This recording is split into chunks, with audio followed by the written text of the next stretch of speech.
অনেক রুটি হয়, 10-12 কিলো আটা রুটি তো যায়, সব আপনাদের আশীর্বাদে যায় না। সন্ধ্যাবেলাটা বেশি পার্সেল যায়, সব 8টা 10টা 15টা 20টা 25টা 40টা রুটির সাথে থাকে তরকা।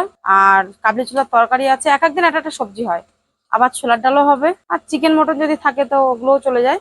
তো আজকে যেহেতু সবকিছু শেষ হয়ে গেছে, তো তরকাটা হবে আর কাবলি ছোলার তরকারি হবে। আর এখন আর ডিম অমলেট টমলেট খায়, কেউ ডিম ভুজিয়া খায়, যার যা অপশন সে সেটা নেয়। কেউ শুধু রুটি নেয়, শুধু রুটিটা বেশি বিক্রি হয়। হ্যাঁ, 30টা 40টা 50টা রুটি এমনি চলে যায় আর যখন নেয় শুধু রুটি কেউ 20টার নিচে মানে নেয় না। আজকে কিছুই নেই, সব বাড়ন্ত হয়ে গেছে। 2 দিন একটু ডাউন যাচ্ছিল বলে একটু কম কম করে করেছি, এগুলো বানিয়ে তৈরি করে 2 হটপট রেডি করে রাখি। আবার একটু পরে আবার মানে এগুলো যেই দেখবো 1 হটপট শেষ হয়ে গেছে তখন, কারণ 1 হটপটে রুটি 30টা ধরে তো, মানে নাই বসতে হাত ধুতে বসতে বসতে আবার রুটি করতে হয়, একটু 5টা মিনিট একটু না রেস্ট নিলে হয় না। এই রুটিটা করে এবার আবার এই গুলি টুলি করবো, তখন হয়তো আমি একটু বেললাম, ও একটু ছেকলো বা ও একটু বেললো, 10:30টা পর্যন্ত এরকমই হয়। শুধু রুটি 5 টাকা, তরকারি দিয়ে নিলে 6 টাকা। মানে রুটি সবাই তো আর 1 প্লেট তরকা খাওয়া সম্ভব না, কেউ মাংস খাওয়া সম্ভব না, কারণ অনেক মানুষ আছে এখনো 2 টাকার 12 টাকা 10 টাকা রুটি কিনে যদি 30 টাকার তরকা কিনে খেতে হয়, তো অনেকেই পারবে না।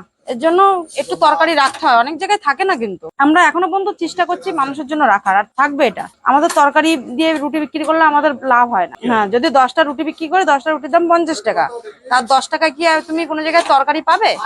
10টা রুটি খাওয়ার তরকারি আমার দিতে হবে 10 টাকার জন্য, তো এটাই।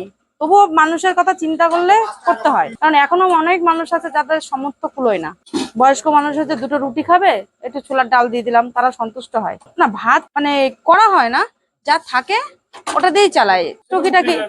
হ্যাঁ, না ভাত আমাদের বিক্রি হয়, রাত্রে ভাত থাকলে আমাদের কাস্টমার আছে তো, মানে ওর জন্য আর কিছু অন্যভাবে রান্না হয় না, যা থাকে দুপুরবেলার জন্য ওইটা আমরা গরম টরম করে পাত্র চেঞ্জ করে ওটা দিয়েই চালাই। যেটা সত্যি কথা, যেটা থাকে, আজকাল তো 2বার করে মাংস রান্না সম্ভব না। এবার হ্যাঁ, যেদিন শেষ হয়ে যায় সেদিন রান্না করি, আর ম্যাক্সিমাম আমরা মাংস মানে 2টাই তুলি। এটা বাড়িতেও দেখবে অনেক অনেক সময় আমাদেরও দেখেছি যে 2 পাত্র করে রেখে দিই, রাতের জন্য আলাদা, দুপুরবেলার জন্য আলাদা। আর ঘাটাঘাটি করাতে ঘাটা নষ্ট হওয়ার থেকে বড় কথা, একটা জিনিস ঘাটতে গেলে না ভালোটাই খুঁজি আমরা সবসময়। এক গামলা যখন মটন রেখে দেবো শুধু ভালোটা খুঁজি, যে কাস্টমারকে দেওয়ার সময় তো ভালোটাই খুঁজি। এবার 2টো রাখলে কি হয়, 2টোতেই ভালো উঠলো, আমার ওটা বিক্রি করতে আমার সুবিধা হয়। না, আমি মিষ্টি খেতে ভালোবাসি, মানে মিষ্টির মধ্যে আমি একটা জিনিস কালাগাতটা বেশি ভালোবাসি। আমি আমার বাড়িতে দিদি টিদি গেলে বা যখন যেত আমি বললাম কালাগাত নিয়ে আসবো আমার জন্য। না মানে খাই না এরকম না, আমি সবকিছুই খাই, কম বেশি আমি সবই খাই। মিষ্টির মধ্যে যদি আমাকে বলে পছন্দ কোনটা, তো ওটা আমার এক ঠোঙাতে বসিয়ে দিলে আমি আস্তে আস্তে খেতে থাকবো। হালকা মিষ্টি থাকে তো, মানে কালাগাতের থেকেও যে এখন হালকা মিষ্টি গুলো, ওইগুলো আমার কাছে বেশ ভালো লাগে। টক দইটা এখন গরমের সময় টক দইটা খাওয়া পড়ে প্রচন্ড, মিষ্টি দইটা খাওয়া মানে বিশেষ করে এখন খাই না, এখন টক দইটা খাওয়া পড়ে।